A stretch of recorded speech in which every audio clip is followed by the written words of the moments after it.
안녕하십니까. 안녕하세요.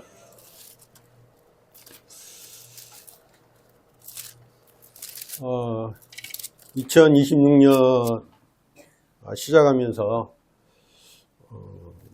하나님 앞에 여러 가지 선한 소원을 품고 힘차게 시작을 했는데 여러 가지 어려운 일들이 있네요. 마음도 무겁고 강단 서는 것이 부담이 느껴질 정도로 피하고 싶은 마음이 들 정도로 힘들었던 것 같습니다. 직장에서도 그랬고 모임 안에서 성도들과의 관계도 그렇고 영역 간에 힘이 들어서 피할까 하는 마음도 들었습니다만 저에게 맡겨진 책무라고 할까요? 약속을 했던 말씀이기도 해서 말씀을 오늘까지는 교제할 생각입니다. 하나님 말씀 시편 39편 말씀을 보시겠습니다.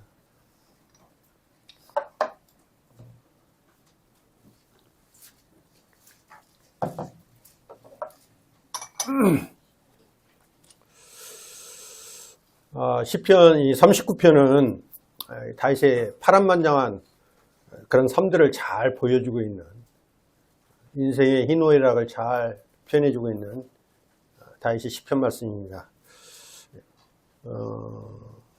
제 첫 말씀으로 이 말씀을 선정한 이유가 제가 소원했던 그러한 주제에 그러한 부분도 포함되어 있었고, 또 제가 처한 환경에 있어서 하나님께서 지혜를 주시는, 교훈을 주시는 그러한 말씀인 것 같아서 이 말씀을 교제할 생각입니다. 제가 과거에 한번 교제를 했습니다만은 한번 생각해보고 저에게 적용하는 그런 말씀으로 생각하면서 이 말씀을 선정했습니다. 제목을 나그네 인생길 가운데서 하나님만 바라보자, 이런 주제로 제목으로 말씀을 드릴까 합니다. 시편 39편은 다윗이 그 죽음을 앞두고 썼던 참회의 시인 것입니다.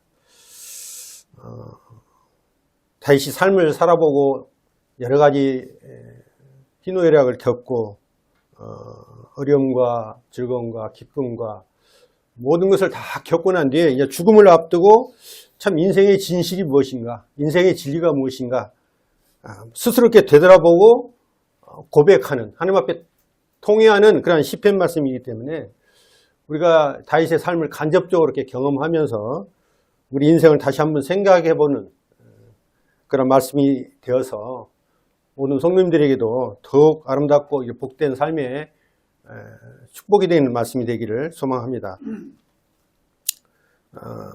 다윗의 인생은 파란만장한 삶이었죠. 드라마틱한 삶이었어요. 이러한 삶을 살았던 사람도 있었을까 할 정도로 참 모든 것을 다 경험한 사람인 것 같아요. 어린 시절에는 이 천한 지방 가운데서 보잘것없는 목동으로 고달픈 세월을 보냈던 것을 봅니다. 그런 가운데 이제 사무엘이라는 선지자로부터 기름 부음을 받게 되고 원하는 것도 아니고 원치 않았던 하나님부터 선정이 되어서 그가 블레셋 장수 골리앗을 접수는 그런 놀라운 공로를 이루게 되어서 사울 왕으로부터 선택된 사람입니다. 위대한 장군이 된 것이죠.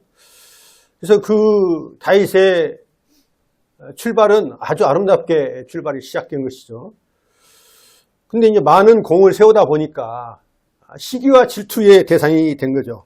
그래서 장인어른으로부터, 어떻게 보면 친족관계잖아요. 장인어른으로부터 사위가 된 다윗의 정적으로 몰려서 이럴 수도 있나 생각이 들어요. 장인이 사위를 죽이려고 이렇게 하는, 이런, 있을 수 있는가요, 이거?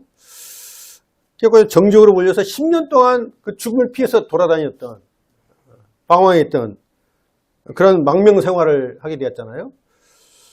그리고 어찌어찌 천신만고 끝에 하나님 은혜로 말미암아 그가 왕이 되었어요. 왕이 되고 싶어서 된 게 아니라 하나님이 선택해서 왕이 된 거죠. 40년 동안 이스라엘을 통치하게 되는, 또 장수를 누렸던 그런 통치 기간이 길었던 왕 중에 한 사람이었습니다. 그의 왕이 되고 나서 부귀영화도 누렸을 거라 생각이 듭니다. 왕이 되는 모든 걸 다 할 수 있는 능력을 갖고 있고 그러한 자격과 조건을 갖고 있으니까요. 근데 여전히 고난의 그런 시련 가운데 있는 것을 말씀을 통해서 볼 수가 있습니다. 그는 한마디로 표현해서 밑바닥에서부터 시작해가지고 최고 정성까지 모든 걸 다 누려봤던 그런 경험을 갖고 있던 사람의 고백인 것입니다. 그런 인생을 살다가 이제 죽음을 앞두게 된 거예요. 그것도 병들어서 병이 들어가지고 임종을 앞두게 됐는데 자기 삶을 이렇게 되돌아보니까 눈앞에 닥쳐온 그 죽음이 그의 삶의 모든 것들을 가려지는 허망한 인생인 것을 이제 깨닫게 된 것이죠. 해보니까 내 삶이 이랬구나라는 사실을 고백하면서 인생의 진실이 정말 무엇인가, 어떻게 살아야 하는 것이 하나님 앞에서 참 귀한 삶이고 복된 삶인가를 회고하는 그러한 내용으로 가득 차 있습니다. 인생의 모든 고초를 이기고 왕이 되어서 이 세상 가운데서 가장 강한 강국을 건설하는 놀라운 공로도 세웠지만 자신의 질병 하나도 다스리지 못하는 인생의 무능력하고 초라한 모습을 발견하게 된 거예요. 내가 비록 모든 걸 다 할 수 있는 왕이었지만 내 질병 하나도 못 고치고 이제 죽음을 앞두고 있는 초라한 철로의 모습으로 하나님 앞에 서 있는 것입니다. 그래서 본문이 가장 많이 사용하는 단어가 무엇이냐면 허사라는 단어입니다. 5절에도 나와 있죠. 5절 끝자리 보면 진실로 모두가 허사뿐이니이다 이렇게 되어 있죠. 근데 6절에도 있습니다. 진실로 갓사람 그림자같이 다니고 헛된 일로 소란하며 헛된. 그리고 11절을 보시면 제일 끝에 보면 참으로 인생이란 모두 헛될 뿐이다 이렇게 고백하고 있는 거예요. 인생은 헛되다. 다윗이 죽음을 앞두고 하나님 앞에 했던 고백, 인생은 헛되다는 고백입니다. 이 헛되다는 표현은 히브리어로 헤벨이라는 뜻인데요, 한숨이라는 겁니다. 숨 하고 내뱉는 숨과 같은 그러한 의미를 갖고 있는 것이죠. 전도서 1장 2절에 솔로몬이 인생에 대한 결론을 말할 때도 그렇게 동일하게 고백을 했습니다. 헛되다. 5번이나 고백을 했죠. 전도서 1장 2절에 추운 겨울 아침에 밖에 나가서 후 하고 한번 숨을 내쉬면 그 숨이 포물선을 그려고 사라져버리는 같은 그런 인생이구나, 이러한 것들을 깨닫게 된 것입니다. 인생의 모습을 단적으로 표현한 단어, 한숨과 같은 헛되다, 헛된 인생이구나, 육신적으로 보면 그런 인생이라는 것을 토해내고 있습니다. 시편 39편에서 인생의 허무가 여러 가지로 증언되고 있습니다. 그런데 5절을 보면 진실로라는 단어가 있습니다. 진실로. 이 말은 확실하다 이란 뜻인데요, 역설적으로 인생이 허무하기는 하지만, 허무한 것은 분명한 것은 사실이지만 이 허문을 넘어서 우리들의 삶 가운데서 하나님께 대한 소망을 진지하게 노래하고 있는 역설적인 그러한 또 내용으로 차 있는 내용이 이 시편 39편 내용인 것입니다. 이 39편에서 가장 중요한 단어가 7절에 있는 표현인데요, 주여 이제 내가 무엇을 바라리요? 나의 소망은 주께 있나이다. 이 39편의 열쇠, 핵심의 키를 갖고 있는 단어가 이 소망이라는 단어입니다. 그 소망이 어디에 둔 소망이냐 이 말이죠. 사람들은 여러 가지 소망을 두고 살아갑니다. 새해 시작할 때마다 나는 어떠한 소망을 이뤘으면 좋겠다 하고 기원하잖아요. 믿지 않는 사람들은 해 뜨는 일출을 보면서 기원을 합니다.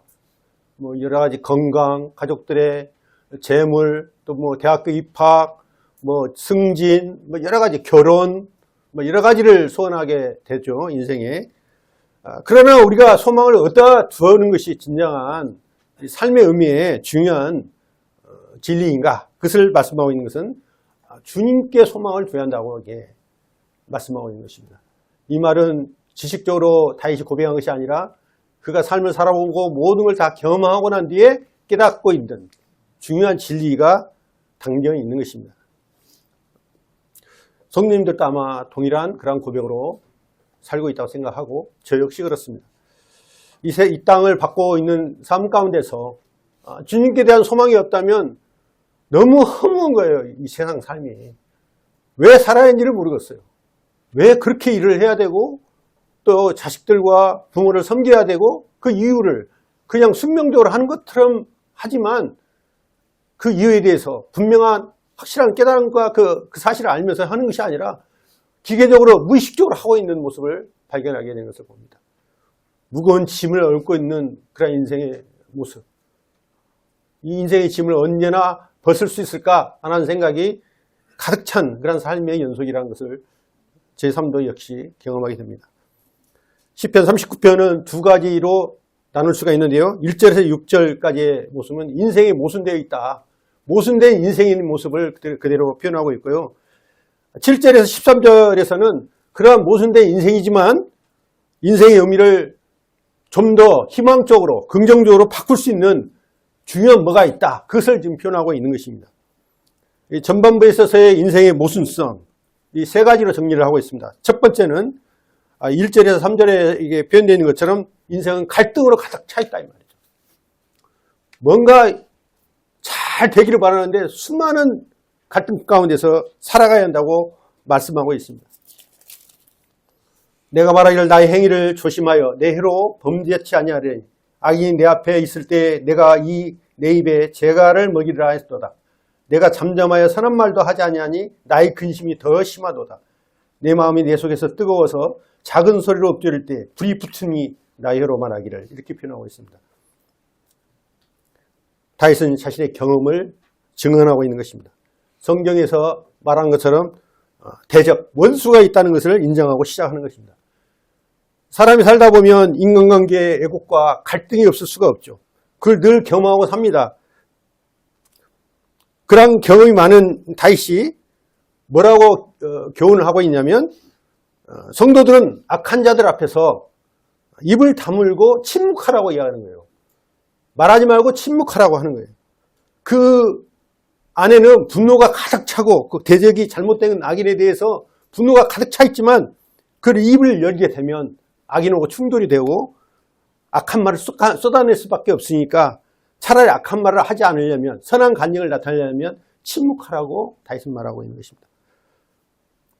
3절에서 악인에 대한 자신의 마음을 토로하고 있는데요. 무슨 말을 해도 악인은 꼬투리를 잡잖아요.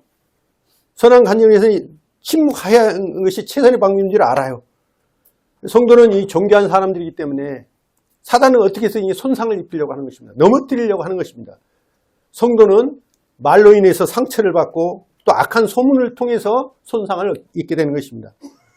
그때 현명하게 대처하는 방법. 이게 쉽지 않은 방법이네요. 저도 동일하게 그런 것을 느끼고 있는데요. 침묵하다는 거. 그게 최선이라는 걸 아는데 그 속에서 막 불이 일어나니까 그런 시험하는 말을 할 때 어떤 하나님 말씀은 무장되어 있지 아니하면 세상 사람들과 동일하게 행동을 할 때가 있다는 것이죠. 그때 왜 침묵을 해야 되느냐? 그건 하나님의 간증을, 하나님의 영광을 나타내기 위해서 침묵하라고 하는 것입니다. 영국의 유명한 정치 가운데 디즈레일이라는 사람이 있었는데요. 그는 탁월한 군인이자 정치가였습니다. 그는 전쟁을 많이 하고 또 훌륭한 정치도 많이 했지만 그가 늙어서 자신의 인생을 이렇게 해고하고 있습니다. 해고록에 보면 인생, 그것은 모순이 아닌가. 내 청춘은 오류의 생애였고 내 중년은 갈등의 생애였으며 내 노년은 후회의 생애였다. 삶이 모순되기에 이렇게 표현을 했습니다. 청년 시절은 지혜가 없어서 여러 가지 잘못을 범하게 되는 삶을 살다가 또 중년 시절에는 인생의 삶을 좀 알만하고 어느 정도 안정기에 들어있는데 수많은 갈등 가운데서 보내다가 노년에서는 해야 할 것을 하지 못하고 하지 말아야 할 것을 하는 그런 후회하는 삶을 살다가 마치는 인생의 갈등의 모습을 표현하고 있는 것입니다.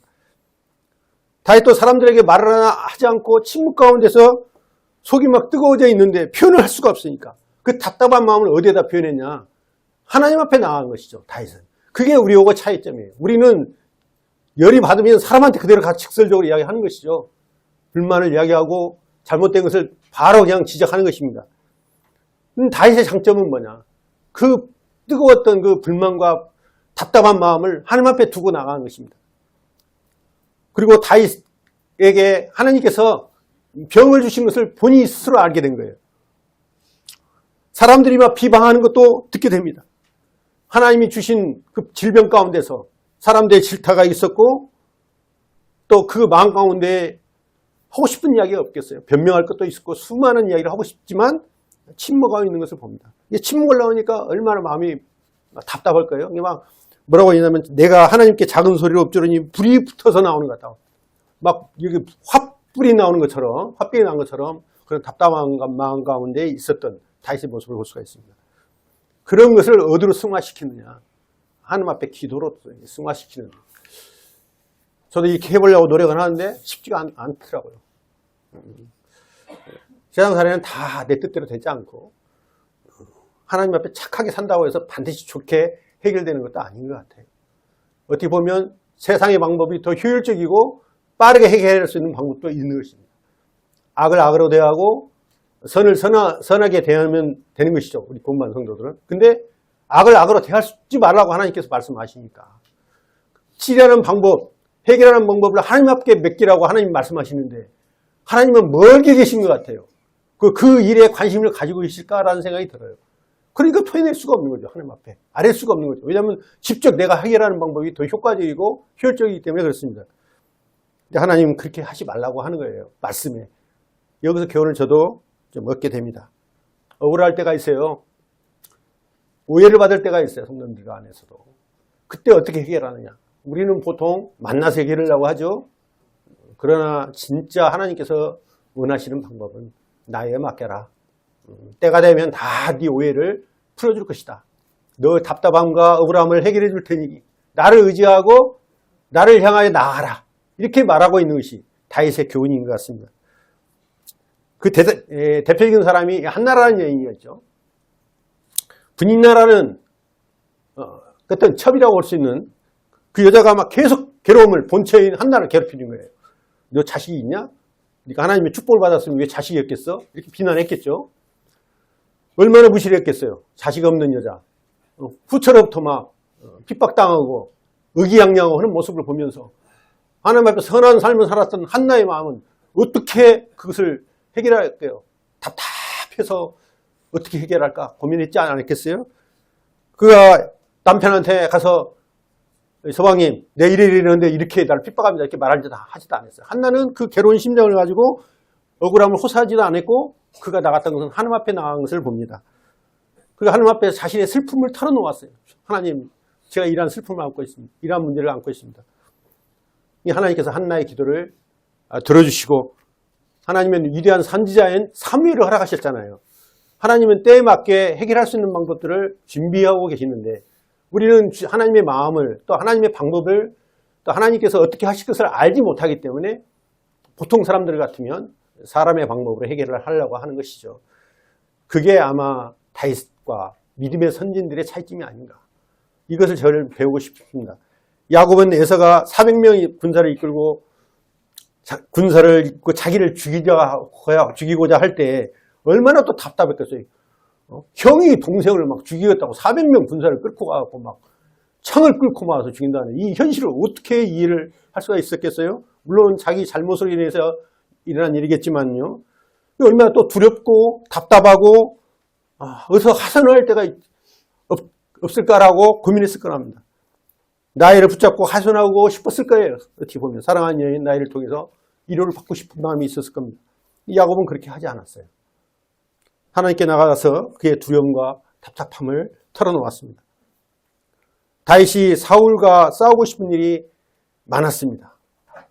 왕이 사이고 또 충신인데 자기 충신이라고 생각하는 자기를 죽이려고 하는데 얼마나 억울하고 답답할 거예요. 사람에게 왜 우리 장이 좀 이상하다, 미쳤다. 내가 뭘 잘못한 것이 없는데 왜 나를 죽이려고 하는데 이렇게 하소연하지 않았다는 거예요. 성경에. 세상에서는요.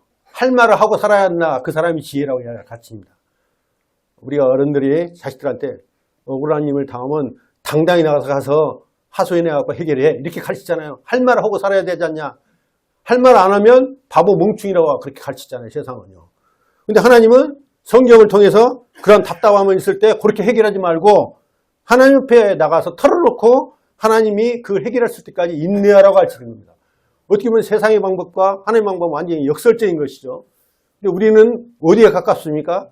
하나님 방법 택합니까? 아니면 세상에 가르쳐주는 진리대로 행하는 것입니까? 두 번째로 다윗은 한 걸음 더 나아가서 그의 인생이 얼마나 한계를 지닌 유한한 인생인가 이런 것을 깨닫게 됩니다. 4절 보시겠습니다. 여호와여 나의 종말과 연한이 언제까지인지 알게 하사 내가 나의 연약함을 알게 하소서. 여기 보면은 주께서 나의 나라 한 뼘 길이라고 표현했는데요. 그 5절에 보면 한 뼘. 이 한 뼘이라는 것은 고대세 측량 단위로 이야기할 때 최소 단위입니다. 엄지를 뺀 나머지 네 손가락의 길이를 이야기하고 있는데요. 약 7.5cm를 말하고 있습니다. 인생은 7.5cm에 불과하는 한 뼘 같은 그런 인생이라고 5절에 표현하고 있는 걸 봅니다. 왕이 되어서 천하를 호령했던 이 다윗이 굉장한 인생을 살았던 것처럼 본인이 생각했을 텐데 죽음을 앞두고 보니까 정말 아무것도 아니야 한 뼘뿐인 인생이구나 이런 사실을 토로하고 있는 거예요. 하나님 앞에서는 그냥 없는 것처럼 너무 미미해서 모래와 자과 같이 보잘것없는 그런 인생이었구나 하는 사실을 본인이 이제 병들면서 알게 된 거죠. 그런 것을 토로하고 있습니다. 베드로 사도도 그렇게 동일하게 말씀하고 있습니다. 오늘 말씀에도 있었지만 베드로전서 1장 24절 말씀에 모든 육체는 풀과 같고 그의 모든 영광은 풀의 꽃과 같으니 풀은 마르고 꽃은 떨어지되 풀은 마르고 꽃은 떨어진다는 거예요. 풀처럼 인생은 덫이 없어요. 또 인생의 부귀영화는 풀 위에 달려있는 꽃처럼 쉽게 사라져요. 그래서 건불심령이라고 하잖아요. 모두 하무 심의롱이라고 하잖아요. 아름다운 꽃도 11복 간다는 거죠. 위대한 권력자들의 삶을 한번 보십시오. 우리나라 대통령의 역사를 한번 보십시오. 행복하게 아름답게 순직한 사람이 몇 명이나 됩니까? 정말 어떻게 보면 대통령이 되지 않았으면 더 행복한 삶을 살았을 텐데 그런 삶을 추구하고 그게 가장 큰 행복이고 최고의 본인이 원하는 것들을 이뤘다고 생각했는데 돌아온 건 뭡니까? 차가운 감방에서 후회하고 통회하는 그런 삶을 살고 있잖아요. 우리보다 범인들보다 더 못한 그런 삶을 살고 있는 인생의 모습을 보면서 인생을 어떻게 사는 것이 정말 잘 사는 것인가를 생각해 보게 되는 것입니다. 로마 제국의 황제 그 권력사를 보면요. 초대 황제가 아우구스투스입니다. 314년 동안 로마의 황제가 37명이 바뀌었습니다. 평균 재임 기간이요 8.5년입니다. 이게 황제는 영원하게 통치할 수 있는 권한을 줬어요. 로마 황제는.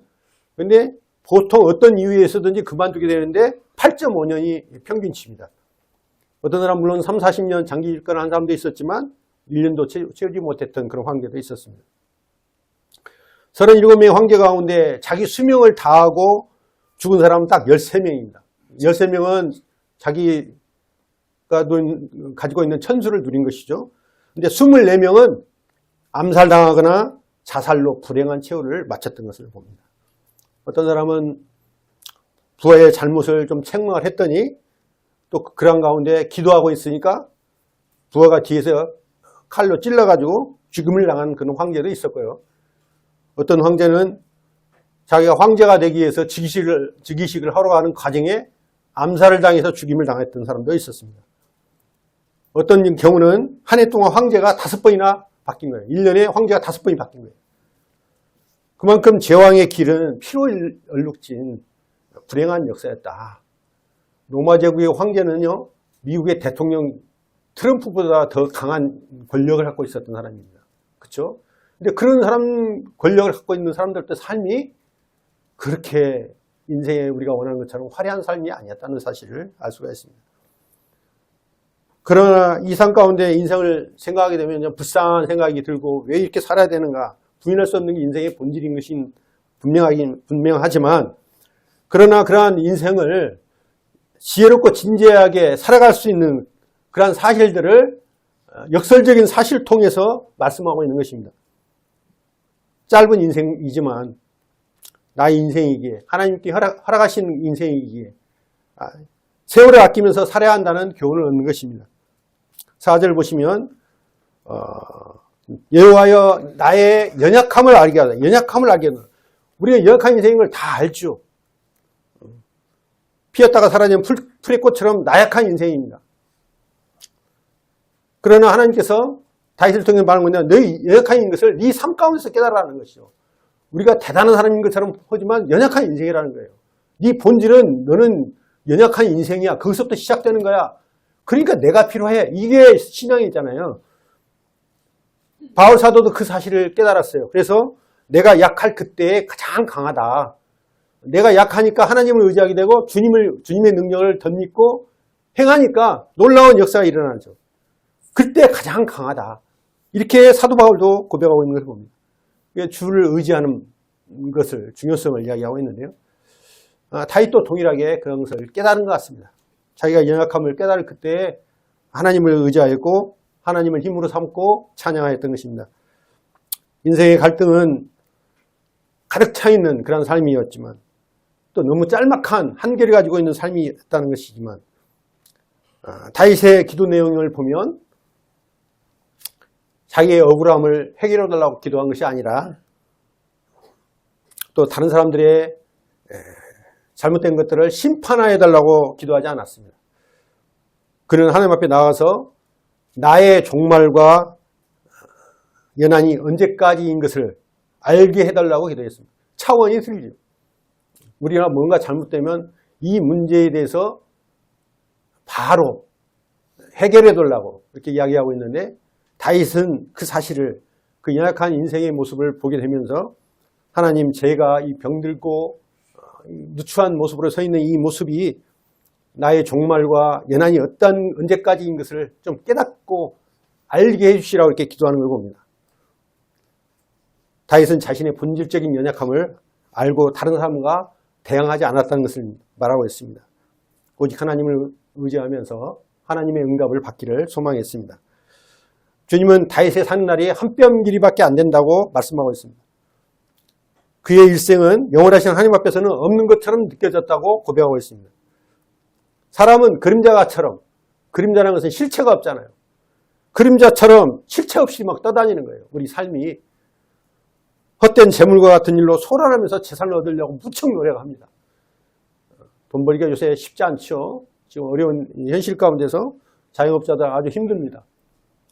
막 뭔가를 이뤄보려고 다니지만 그림자 같다고 하는 거예요. 실체가 없는 그런 삶이라고 이야기하고 있는 것입니다.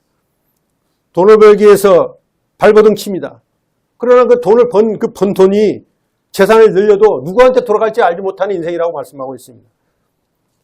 다윗은 질병 중에 기도를 통하여 인생이 잠깐이라는 것을 깨달았습니다. 내 인생이 짧구나. 이런 사실을 깨달았습니다. 그리고 질병 중 그 기도를 통해서 자신의 존재의 가치를 알게 된 거예요. 나의 존재가 무엇이냐? 이렇게 말씀하고 있는 거예요. 나는 죽은 개라고 표현하고 있어요. 사울 앞에서 쫓겼을 때 나는 죽은 개와 같다. 이렇게 표현하고 있는 걸 봅니다. 우리는 건강할 때는 인생이 무엇인지도 몰라요. 승승장구하니까. 또 원하는 대로 승승장구할 때마다 뭔가 다 이룬 것처럼 대단한 것처럼 생각이 되지만 그래서 먹고 마시고 이 삶 가운데 쾌락을 즐기고 모든 것을 누리는 사람이 가장 행복한 사람이라고 생각하지만 그가 병들어 하나님 앞에 죽음을 앞두고 그의 처해진 이치를 보게 될 때는 정말 내 삶이 별 볼 일 없구나. 내 인생이 이것밖에 안 되는구나 하는 것을 통회하면서 험한 인생에 대해서 절실하게 깨닫게 되는 그런 인생인 것을 봅니다. 우리가 질병을 만나고 또 사람의 비방을 받을 때 인생의 안개와 같은 이 구름과 같은 존재라는 사실을 알게 되고 이 땅 가운데 살면서 열심히 돈을 모으는 것 이건 하나님의 물론 축복입니다. 하나님께서 허락하신 물질 이건 하나님의 축복이라고 저도 생각합니다. 하나님 허락하시지 않으면 그것도 이룰 수가 없는 것이죠. 돈을 벌고 모으는 것이 잘못됐다는 것이 아니라 그러나 재물을 모으는 것이 인생의 목적이 되어서는 안 된다. 이게 하나님의 교훈인 것입니다. 목적이 되어서는 안 된다. 돈을 버는 목적이 나의 어떤 영화나 부귀를 위해서만 돈을 번다. 그 돈을 버는 것은 하나님 앞에서 그게 은혜가 되는 게 아니라 해가 될 수가 있다는 것입니다. 그리고 돈을 모으게 되면 그것이 내 것이라는 착각에 빠지게 됩니다. 많은 사람들 생각하기도. 저 역시도 그렇습니다. 내가 뼈빠지가 번 돈은 내 돈이라고 생각하죠. 이제 성경적으로 말하면 하나님 거라고 말하는데 잘 인정을 안 해요. 지식적으로 인정하죠. 하나님께 맞죠. 근데 내 것이라고 생각하면서 행사를 하죠. 직장인 436명을 계산하면서 의식조사를 했어요. 통계 결과 보니까 67.9%인 296명이 돈이면 뭐든지 할 수 있다. 이런 사고방식을 가지고 살아가고 있습니다. 거의 70% 가까운 사람이 돈이면 다 해결돼야 이 생각을 갖고 있는 것이죠. 그 다음에 돈이 많으면 지위가 높아지고 대접을 받는다는 생각을 갖고 있는 사람이 50.7%. 그러니까 절반 정도의 사람이 돈이 있어야 대접받는 거야. 이게 평상시의 의식입니다. 그건 뭐냐? 황금 만능주의잖아요. 이 물질 만능주의가 되다 보니까 이 세대의 모든 것들이 돈이면 다 해결된다고 생각하고 있는 거예요. 실제 그런 효력을 발휘하고 있죠.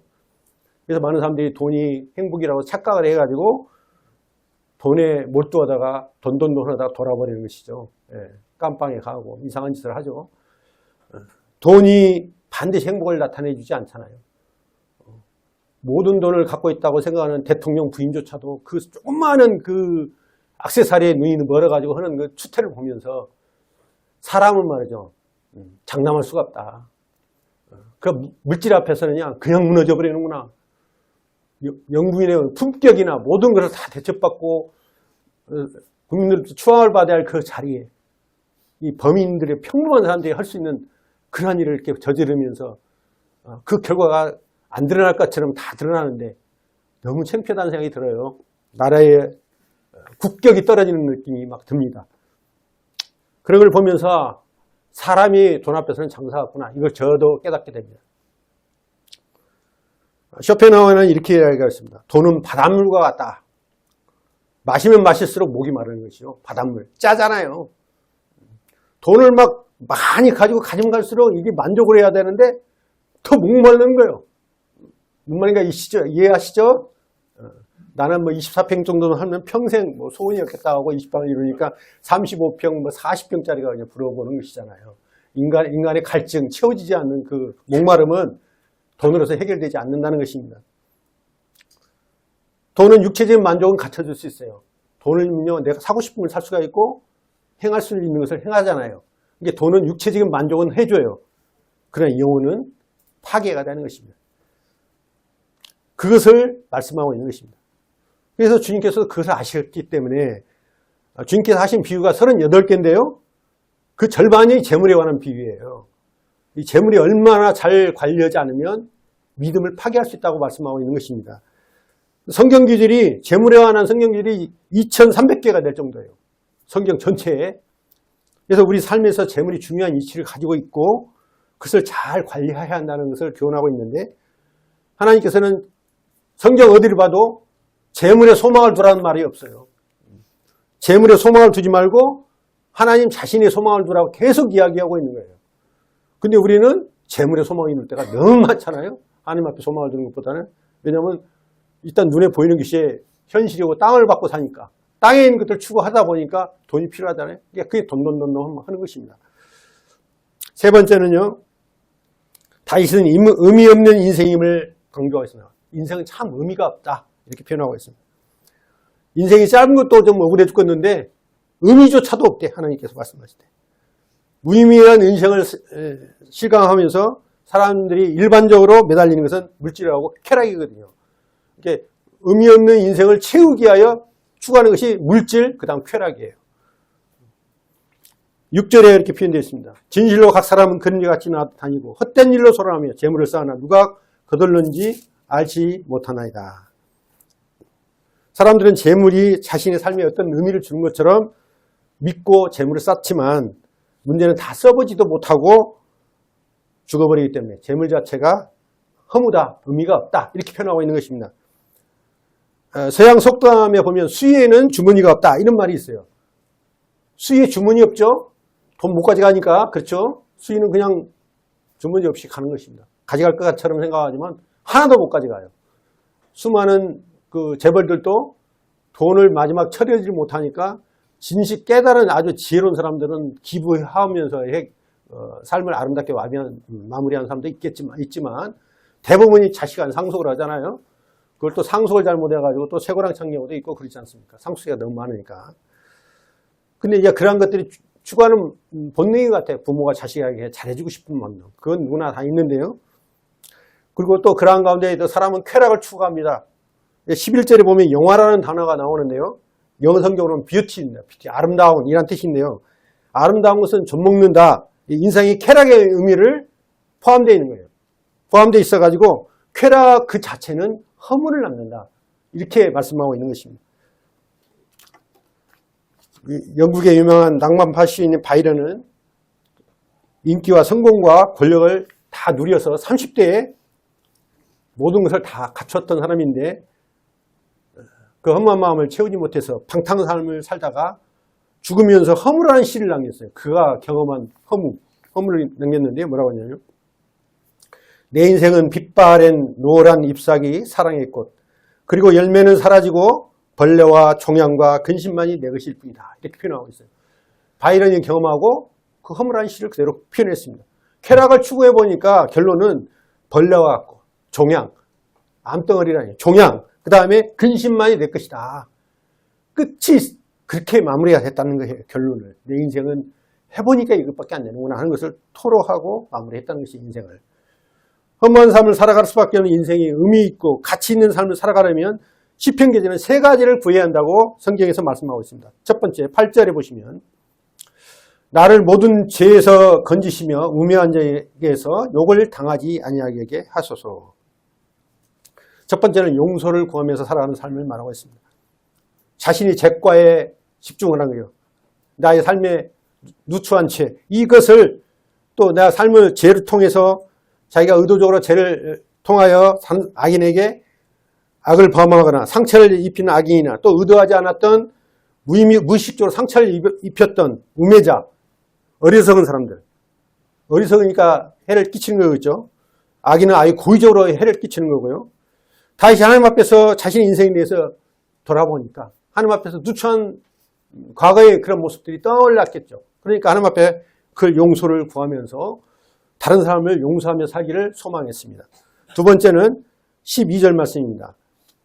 여호와여 나의 기도를 들으시며 나의 부르짖음에 귀를 기울이소서. 내가 눈물을 흘릴 때 잠잠하지 마옵소서.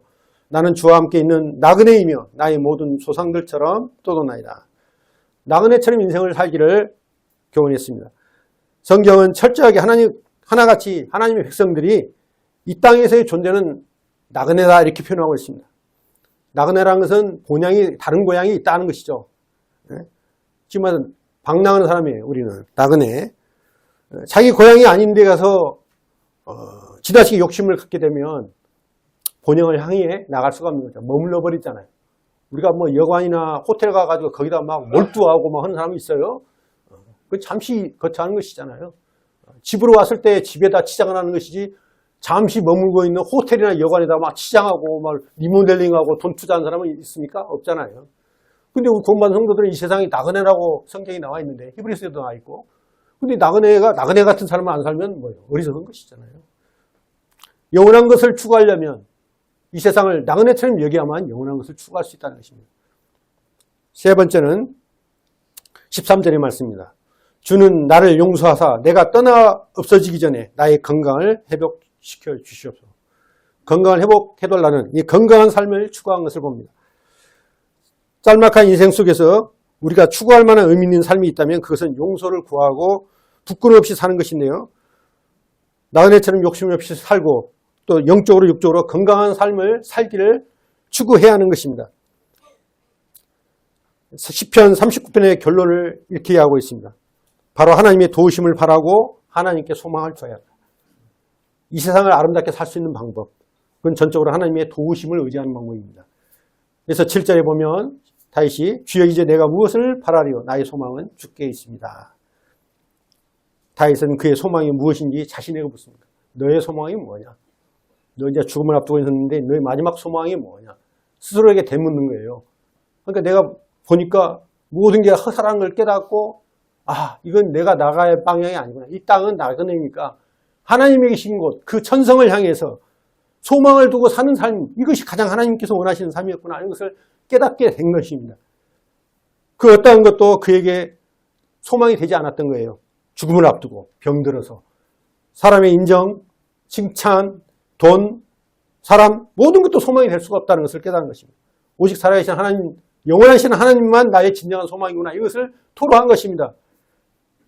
영원한 하나님의 나라가 진정한 소망임을 우리 성도님들도 알고 저도 압니다. 다윗은 소망의 주님이 자신을 구원해 주시기를 기도했습니다. 다윗에게는 왕의 권세가 소망이 아니었습니다. 그의 소망은 오직 하나님이었습니다. 다윗처럼 하나님 앞에 우리도 참된 소망을 가지고 있고 그것을 소망하고 추구하는 삶을 살아야 지혜자가 아닌가 이런 생각이 듭니다. 사람들은 대체로 물질에 소망을 두고 삽니다. 사람에게 소망을 두고 또 여러 가지 목표, 세상적인 것들을 소망을 두고 삽니다. 그렇게 인생을 누추하게 살아 그것을 얻어서 그게 평안하고 만족하고 행복할까요? 절대 아니라고 생각합니다. 살면서도 불안불안할 거예요. 언제 터질지 모르는 시한폭탄을 살고 있는 것처럼. 그렇잖아요? 사람들의 인정을 받고 싶어가지고 주목을 받고 싶어서 막 나섭니다. 근데 사람들한테 주목받으면요. 언제든지 내칠 수 있다는 거예요. 사람은요. 달면 생기고 쓰면 뱉는 것입니다. 이건 분명한 진리고 겸한 겁니다. 사람과 사람과의 좋은 관계는 유익이 있을 때, 이익이 있을 때만 좋은 거예요. 해가 되면요. 바로 데칩니다. 인정하시죠? 네. 사람의 소망을 두면 안 돼요. 정말 그렇습니다. 우리가 하나님과 하나님 말씀에 소망을 두고 살아야지 나중에는 배반당해가지고 뒤통수 맞는 거예요. 사실은. 상처를 받고 절망 가운데 빠지는 겁니다. 들의 꽃처럼 일시적인 그런 소망 가운데서 기뻐하다가 후회하게 되는 것입니다. 우리는 영원하신 하나님 나라에 소망을 둬야 되는 사람들입니다. 썩은 소망이 아니에요. 사실은. 살아있는 소망이에요. 그리고 우리가 자신을 이해하다, 자신만 이해하다가 살다가 가면 하나님 앞에 뭐라고 변명을 하겠습니까? 너는 나를 위해서 뭐라고 하냐? 한 것이 없네요. 죄송스럽습니다. 이렇게만 이야기할 것입니까? 먹어도 저도 주님 앞에 가가지고 너는 나를 위해서 무엇을 하고 살았냐? 한 가지는 이야기할 거 아니에요. 자기가 다른 건 몰라도요. 찬송은 열심히 불렀습니다. 그렇게 뭔가를 하나님 앞에 드릴 수 있는 뭐가 있어야 할 거 아니에요. 사실은 안 그렇습니까? 그래, 너는 찬송은 열심히 부르긴 내가 안다. 이렇게 이야기한다든지. 제가 다른 건 몰라도요. 어려운 성도님들은 많이 도왔습니다. 그래, 그건 내가 인정하마. 저는 다른 건 몰라도 성경은 정말 많이 읽었네요. 우리 자매처럼 성경은 많이 읽습니다. 그래, 한 변명거리라도 하나 있어야 할 거 아니에요. 지금 저는 잘못할 때, 어려울 때마다 주님 앞에 무릎을 꿇었습니다. 그래, 그거 잘했다. 뭔가 주님 앞에 뭐 내놓을 것이 있어야 할 거 아니에요. 근데 전혀 없습니다. 죄송합니다. 이러면 되겠어요. 저도 좀 찔리네요. 주님 앞에 그렇게 하는 삶을 살지도 못하는데 너 나를 위해서 뭐를 위해서 살았냐. 그렇게 했을 때 뭐라고 대답할까 생각을 좀 해봅니다. 주님 앞에 내가 주님 내가 이걸 뭐라고 변명을 하지? 이런 생각을 하면서 말씀을 보면서 생각을 했습니다. 자신의 정말인 죽음을 알아야 되고 자신의 약함을 깨닫게 되면서 우리의 삶에 있어서의 중요한 진리, 영원하신 하나님에 대한 소망을 두는 것, 이건 지식이 아니고 삶에서 그렇게 경험해야 되는 것입니다. 답답하고 힘들 때마다 주님 앞에 나가야 돼요. 근데 잘 안 되더라고요. 해보니까. 모든 게 멀리 느껴지고 더디게 느껴지기 때문에 그것이 잘 안 되는 겁니다. 그게 나의 현실이 아니라 남의 현실처럼 생각이 들 때가 있어요. 그런데요, 그러한 삶을 사는 사람들은 자기 방법으로 해결하려고 했던 사람은 마치 사냥꾼이 꿩을 잡을 때 뭐 꿩이 대가리만 쳐받고 꼬랑지를 내놓고 지가 잘 피했다고 하는 거와 똑같은 거예요. 꿩대가리 쉽게 말해서 그렇게 사는 사람은. 꿩은요, 자기 생각대로는 자기 머리만 숙이면 사냥꾼의 추적에 피할 수 있다. 안전하다고 생각하는 것이잖아요. 그런데 꼬랑지가 이렇게 길게 나와 있는 건 모르는 것이잖아요. 마치 우리 인생이 곧 그런 것 같아요. 이 사냥꾼한테 잡힌 꿩처럼, 꿩의 신세처럼 바로 언제 죽을지도 모르고 안심하는 꿩 모습처럼 우리 모습이 그런 모습이 아닌가 하는 생각합니다. 인생을 진지하게 살아가려면요, 내가 내일 죽을 수 있다는 가정을 두야만 가능한 거예요. 성도님들 한 80대까지는 살 거라고 생각하고 사시죠? 내가 못 살아도 한 80까지는 살 거야 생각하고 사시죠? 내가 66세에 죽을 수 있다는 생각 안 하시잖아요. 매일매일 삶 가운데 내가 죽을 수 있다는 생각을 한다면요, 하루하루가 가치 있게 살지 않겠어요? 죽음을 생각하면서 사는 삶. 성도들은 그걸 의식하고 살아야 한다고 하는 겁니다. 왜냐하면 주님 앞에 평가를 받기 때문에 그렇습니다. 우리가 인생의 진실과 죽음에 대해서 진지하게 생각해 볼 필요가 있다. 새해 들어서는 특히 그렇다는 것입니다. 역설적으로 가장 인생을 아름답게 살아가는 비결, 그것을 이 시편 39편에서 말씀하고 있는 것입니다. 10절, 11절 보시겠습니다. 주의 징벌을 나에게 옮기소서. 주의 손이 치심으로 내가 사망하였나이다. 주께서 죄악을 책망하사 사람을 징계하실 때 그 영화를 존몽같이 소멸하게 하시니 참으로 인생이란 모두 헛될 뿐입니다. 아마 다윗은 주님께서 자기 질병을 준 것을 주님께서 직접 치셨다고 인식하고 있는 것 같습니다. 그래서 주님이 죄악을 징계하사 다윗의 영화를 존몽같이 소멸하게 하셨음을 알고 있었습니다. 그가 징계를 받으면서 인생의 헛됨도 알았고 사람들의 칭찬도 사람들의 비난도 아무 의미가 없다는 사실을 깨달았습니다. 오직 하나님만이 참 소망임을 깨달으면서 그가 그 하나님의 앞에 긍휼을 구하고 하나님 은혜를 베풀어 주기를 긍휼을 구하면서 주의 징벌을 옮겨달라고 기도하는 것입니다. 그리고 사람들의 비방을 그치게 해달라고 기도하면서 그가 하나님 앞에 자신의 사정을 하소연하는 것입니다. 여호와의 나의 기도를 들으시며 나의 부르짖음의 귀를 기울이소서. 내가 눈물을 흘릴 때에 잠잠하지 마옵소서. 나는 주와 함께 있는 나그네이며 나의 모든 조상들처럼 떠나나이다. 주는 나를 용서하사 내가 떠나 없어지기 전에 나의 건강을 회복시켜 주시옵소서. 다윗은 자신이 나그네이고 또 조상처럼 떠도는 자인 것을 고백합니다. 그는 나그네 같은 자신을 인식하게 되면서 하나님 앞에 기도하고 주와 함께 걸어가는 것을 소망했습니다. 난 나그네구나. 이 세상 나그네가 아니라 하나님을 바라본 전성을 향한 나가는 나그네구나. 영원한 하나님 나라를 소망하면서 나그네로서의 삶을 살기를 소망하면서 부르짖고 기도하고 눈물을 흘리면서 기도하는 것입니다. 죄악을 용서해 주시고 자신이 죽기 전에 건강을 회복시켜 달라고 마지막 날까지 건강하게 살다가 하나님 나라로 인도해 주시기를 기도합니다. 이건 육신적인 기도가 아닌 것이죠. 영육간에 회복해서 하나님 앞에 온전한 사람으로 서 있기를 소망하는 아름다운 기도잖아요. 다윗의 기도가 질병 중에 있는 우리의 기도인 것입니다.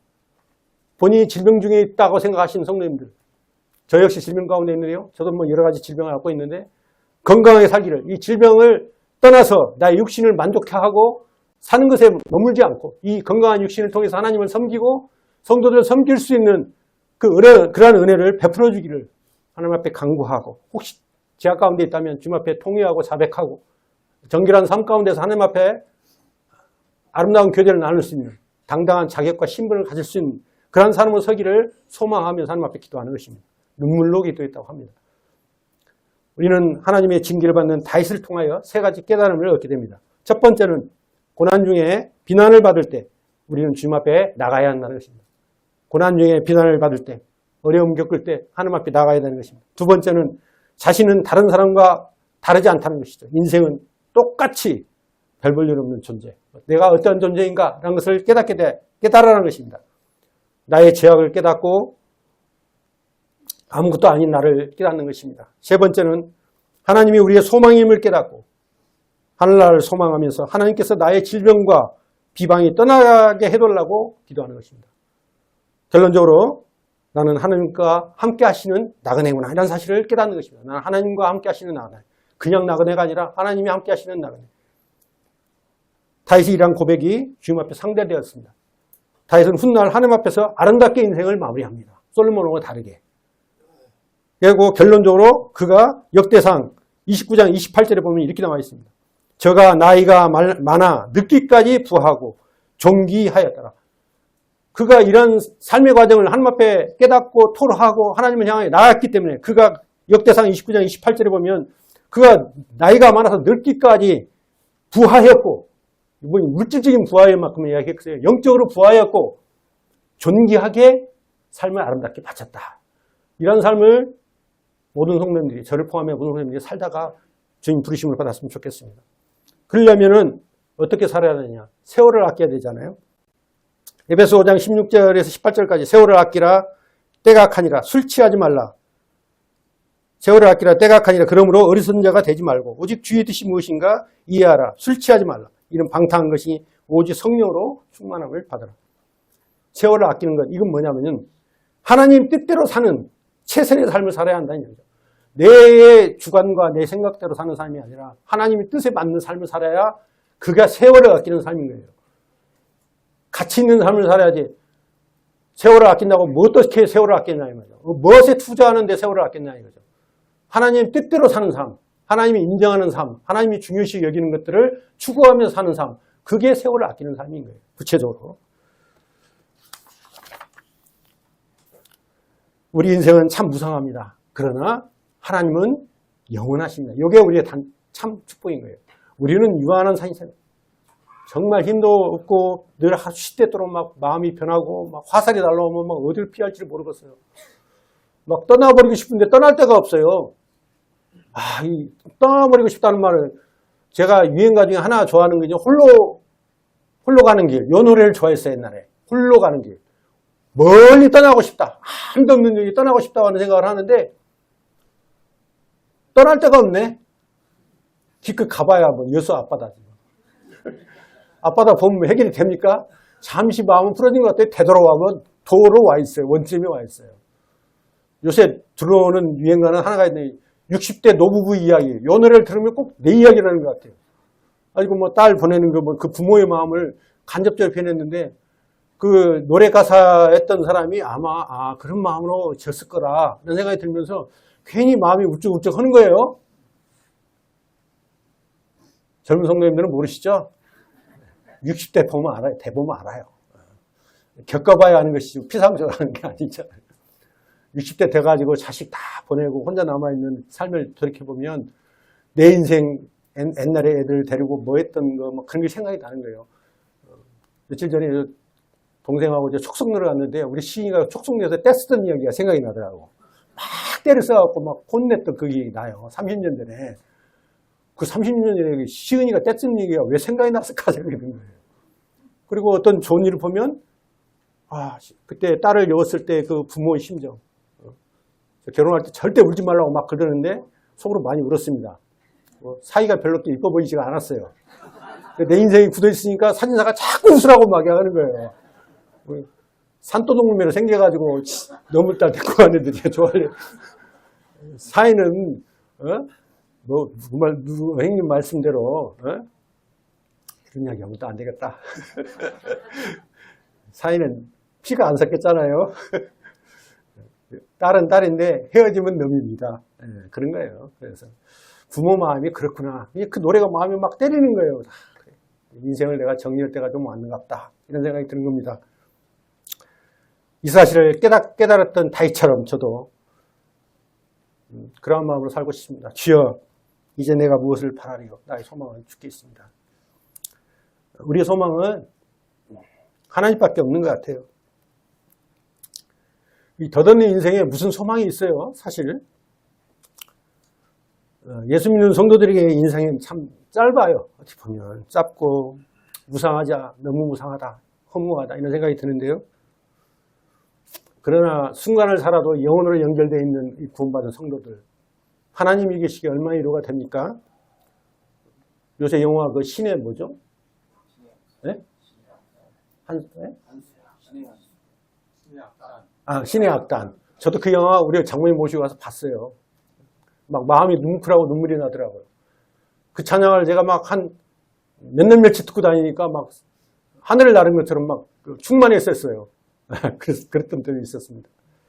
하나님을 생각하면 막 충만해지는 거예요. 막 삶의 의미가 있고. 근데 세상을 생각하면요, 너무 아파요. 진짜 이렇게 살아야 되나 하는 생각이 들 때가 있고요. 괴로운 잠을 설칠 때가 너무 많고, 인생이 연약하니까 하나님 앞에 의지할 수밖에 없는 인생인데 잠을 자면서 잠을 못 치를 때마다 하나님 계시니까 그 참 위로가 되는구나 이런 생각이 듭니다. 세상의 소망은요, 죽은 소망입니다. 살아있는 소망이 아니에요. 우리가 영원한 천국으로 인도하는 그 하나님 앞에서의 그 소망을 가지고 살기 때문에 우리가 이 땅 가운데 남은 인생을 어떻게 살아야 되는 것이 지혜로운가를 생각해 보게 됩니다. 흘러가는 이 세상의 시간과 재물을 영원한 것으로 교환하는 사람들이 그리스도인이라고 합니다. 이 세상에 있는 시간, 우리한테 주어진 시간, 재물 이런 것들을 영원한 것으로 교환해야 하나님께서 기뻐하신다는 것이죠. 세상의 시간은 늘 흘러갑니다. 제 나이가 이제 올해 65세입니다. 만으로는 안 돼가지고 제가 할인 티켓을 못 받아요. 66세가 돼야 이제 기차도 공짜로 타고, 뭐 어디 관람역 가면은 그것도 할인되더라고요. 할인되고 안 받기도 하고 그러더라고요. 한 살 또 빨리 먹었으면 좋겠어요. 근데요, 본질적으로 생각하면 육신이 후패해져가는 것을 느끼게 됩니다. 때로는 성경이 잘 안 보이고요. 말씀 오는 것도 잘 안 보여요. 흐릿흐릿해요. 감으로 제가 말씀을 전하고 있는 것입니다. 이리 갔다 저리 갔다 하는 이유를 이해해 주셔요. 내가 이것 때문에 강단 말씀 못 얻었다고 이야기하니까 글자를 크게 써가지고 읽으면 된다고 이야기를 행자님이 하시던데, 글자 크게 쓰면 성경을 여기다 놓고 여기다 크게 놓고 써야 돼요. 원고가 안 보이면 말씀도 못 전해요. 기억력도 잘 없어가지고. 세상의 시간은 흘러가고 세상의 재물과 세상의 부귀영화, 권세, 재능도 다 사라지지만 하나님의 선한 뜻을 위해 사용한 것은 하나님을 위해서 구원받은 성도들을 위해서 하나님이 가치 있게 있는 것에 투자하면 영원한 것으로 얻는 것입니다. 우리가 하나님 앞에 말할 수 있는 어떤 중요한 요소가 그런 것입니다. 내가 내 영광을 위해서 했느냐, 하나님의 영광을 위해서 했느냐. 그 동기가 중요해요, 사실은. 근데 우리는 결과를 가지고 평가를 하잖아요. 근데 그 속속에 하나님의 영광이 안 들어갔으면 자기 자랑밖에 안 되는 거죠, 사실. 그래서 우리가 일상 가운데 살면서 다윗의 시편을 39편을 통해서 우리가 어떠한 삶을 사는 것이 참 지혜로운가. 다윗은 모든 걸 다 경험해 왔잖아요. 소년부터 시작하고 왕 늙어 죽을 때까지 모든 삶을 다 경험하면서 토로했던 인생의 고백, 회고록이 있잖아요. 그 회고록을 통해서 우리가 얻을 수 있는 교훈은 뭐냐. 이 세상 가운데서 우리가 얻을 수 있는 것, 하나님 외에는 남는 거 없다. 그래서 제가 하나님의 말씀은 영원하다는 말씀, 그 말씀을 좋아해요. 다 이 세상 가운데 사라지지만 하나님의 영원한 말씀은 영원히 쓴다. 이 세상 가운데서 영원한 것 세 가지가 있잖아요. 우리 영원하신 하나님이 계시지 않습니까? 삼일체 하나님. 그 다음 영원하신 말씀이 있어요. 하나님 말씀은 영원하다고 했어요. 그 다음 하나 영원한 게 뭐냐. 영원한 생명을 가지고 있는 성도들. 이게 이 세상 가운데 세 가지 영원한 것입니다. 나머지는 다 사라지는 겁니다. 없어지는 것이고요. 가치 없고 무가치한 것입니다. 그건 잠시 이 땅 가운데 살면서 내 육신의 만족을 만족시킬 수 있는 일시적인 것에 불과하다는 사실을 우리가 알고 삶을 사는데 늘 매일매일 삶 가운데서 이게 하나님 앞에서 가치 있는 것이 되는가를 생각해 보아야 할 필요가 있다. 세월은 너무 빨리 흘러가니까 그렇습니다. 다윗이 그런 병중에 얻었던 그런 교훈, 그것이 내 교훈과 동일하다 이런 생각이 들면서 이 말씀을 얻게 되었습니다. 감사합니다.